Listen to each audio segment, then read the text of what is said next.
मेरा नाम दिव्या है और मेरी उम्र 20 साल है और मेरा साइज 33, 28, 37 है और मेरा बदन इतना बबाल दिखता है कि किसी लड़के की तो बात ही छोड़ो।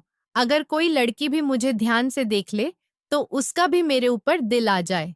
लेकिन आज तक मुझे किसी के साथ भी संबंध बनाने का मौका नहीं मिला था। और अपने बारे में ज्यादा बताऊं तो मैं हरियाणा के जींद के एक छोटे से गांव की रहने वाली हूँ और 12वीं तक लड़कियों के स्कूल में पढ़ाई की है और अब भी लड़कियों के कॉलेज में पढ़ाई कर रही हूँ। तो इसलिए लड़कों से बात करने या किसी को बॉयफ्रेंड बनाने का मौका ही नहीं मिला। इसलिए अपनी गुफा की आग को बाथरूम में नहाते हुए अपनी उंगलियों से ही शांत करने की कोशिश करती थी। और ऐसे ही चलता रहा और मुझे कॉलेज से छुट्टियां हो गई और मुझे मामा के घर जाना था। मोटरसाइकिल खराब होने की वजह से मेरी दादी बस से मुझे वहां तक छोड़ के आने वाली थी। तो अगले दिन हम दोनों बस में चढ़े तो बस में काफी भीड़ थी। मुश्किल से एक सीट मिली तो दादी के पैरों में दर्द था। इसीलिए दादी बैठ गई और मैं एक तरफ खड़ी हो गई। और जैसे जैसे बस आगे चली तो भीड़ ज्यादा होने लगी और अब पैर रखने की जगह भी मुश्किल से बची थी। और मेरे पीछे एक सुंदर सा लड़का खड़ा था। वो मेरे साथ चिपकने की कोशिश कर रहा था और वो मेरे पिछवाड़े के बिल्कुल पास खड़ा था। और कुछ देर बाद मुझे कुछ सख्त सा महसूस होने लगा और मेरे सारे शरीर में करंट सा लगा और मैं समझ गई कि ये उस लड़के का औजार है जो मेरे पीछे खड़ा है। और उसने अपना औजार मेरे दाएं वाले बड़े और मुलायम पिछवाड़े पे लगा रखा था।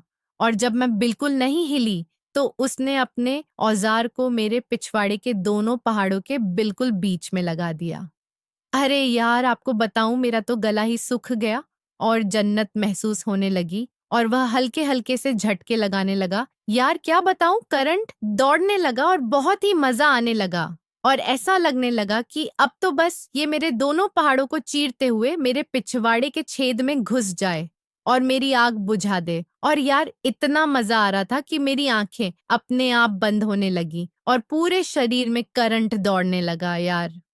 और वो पीछे हो के नरम पिछवाड़े पे झटके देने लगा और मेरे आगे के गुब्बारों के बिंदु सख्त होने लगे, जैसे फटकर बाहर निकल आएंगे। उसके हल्के हल्के झटके मुझे जन्नत की सैर करा रहे थे।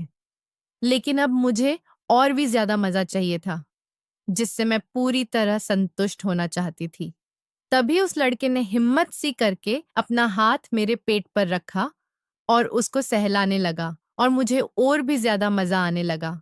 और थोड़ी ही देर बाद उसने अपना हाथ मेरी सलवार में डाल दिया और मेरी लाल रंग की कच्छी को एक तरफ कर दिया और मेरी गुफा के ऊपर उंगली करने लगा तो मेरे पैर ही जमीन से उठ गए और उसी पल पूरी दुनिया का मजा आ गया। यार, एक तरफ मेरे पिछवाड़े के बीच औजार लगा रखा था, दूसरी तरफ मेरी गुफा पे उसकी उंगलियां तबाही मचा रही थी। उसकी उंगलियां मुझे असीम आनंद दिला रही थीं और मेरी गुफा के बाल काटे हुए थे जो उसको और भी उत्साहित कर रहे थे। उसकी दो उंगलियां मेरी गुलाबी गुफा के अंदर बाहर होने लगी और एक उंगली से मेरी गुफा के दाने को सहला रहा था और जन्नत मेरे पैरों में थी। और उसी जन्नत का आनंद मेरा दिल दिमाग पूरे मजे से ले रहा था और उसने अपनी उंगलियों की गति तेज कर दी और मुझे आने वाला आनंद उस सीमा तक पहुंच गया था कि मेरे पास वाली सीट को अपने नाखूनों से नोचने लगी और अब उसकी उंगलियों की रफ्तार से मेरा पानी निकलने ही वाला था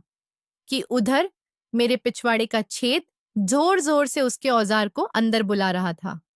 ऐसा आनंद मेरी जिंदगी में मुझे पहले कभी नहीं मिला और ये आनंद मुझे बहुत सुकून दे रहा था और पूरी दुनिया में मुझे कुछ भी दिखाई नहीं दे रहा था और मैं आंखें बंद करके इन पलों का आनंद ले रही थी।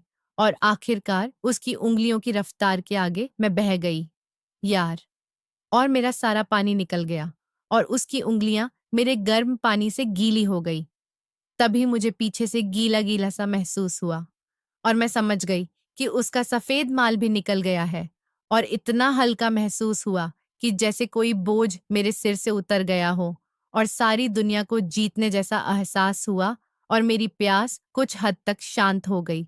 और उसने हल्के से अपना हाथ मेरी सलवार से बाहर निकाल लिया और मेरे पास ही खड़ा रहा और मैंने उसको स्माइल की और थोड़ी दूर चलकर हम बस से उतर गए।